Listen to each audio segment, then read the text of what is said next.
Hi friends, अभियाज रेसिपीमध्ये आपले स्वागत आहे। तर आज आपण बनवणार आहोत छोलेपासून कटलेट। तर मी इथे 1 वाटी छोले घेतलेले होते आणि ते मी रात्रभर भिजवून ठेवलेले होते।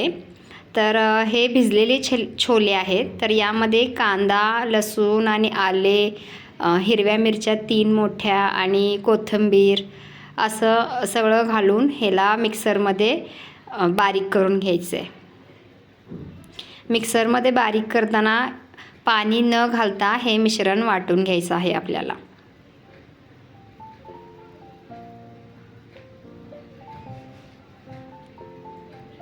तर अशा पद्धतीने हे आपलं वाटण तयार करून घ्यायचं आहे।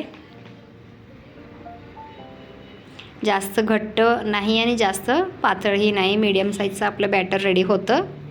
तर आता याच्यामध्ये फक्त अर्धा चमचा इतका कॉर्नफ्लॉवर ॲड करायचा आहे आणि अर्धा चमचा इतका हळद, चवीनुसार मीठ आणि 1 पिंच एवढं सोडा, खाण्याचा सोडा आपला इथे मी वापरलेला आहे आणि अर्धा चमचा गरम मसाला। गरम मसाला मी लास्टला ॲड केलेला आहे व्हिडिओमध्ये।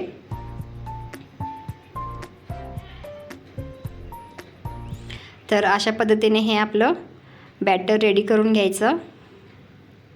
इथे मी आता गरम मसाला ॲड करून घेतलेला आहे। तर ते हे बॅटर असं आपलं रेडी होतं। तर याला असं लाडूचा शेप द्यायचा आणि त्याला हलक्या हाताने दाब द्यायचा आणि अशा पद्धतीने कटलेटचा शेप द्यायचा। तुम्ही कोणत्याही शेपचा आकार देऊन तुम्ही कटलेट बनवू शकता। तर मी असे राऊंड शेपचे सगळे कटलेट बनवलेले आहेत।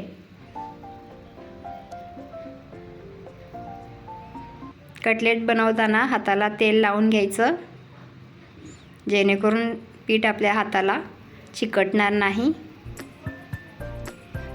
तर इथे मी तेल गरम करायला ठेवलेलं आहे आणि या तेलमध्ये हे सगळे कटलेट लो फ्लेमवर फ्राय करून घ्यायचे।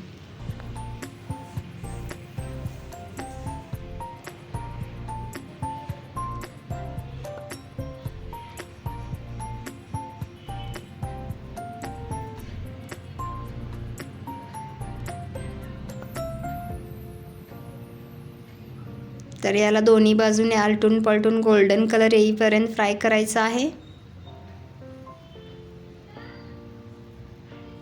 तर इथे आपले कटलेट फ्राय होऊन रेडी आहेत। तर याला आपण एका प्लेटमध्ये काढून घेऊया।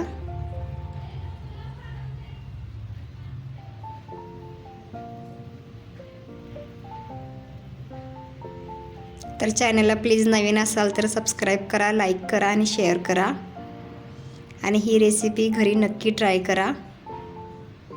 तर हे झाले आपले कटलेट रेडी। सध्या रमजान चालू आहे, तर रमजानच्या इफ्तार पार्टीला हे छोले कटलेट नक्की ट्राय करून पहा। तर व्हिडिओ संपूर्ण पाहण्यासाठी थँक्यू।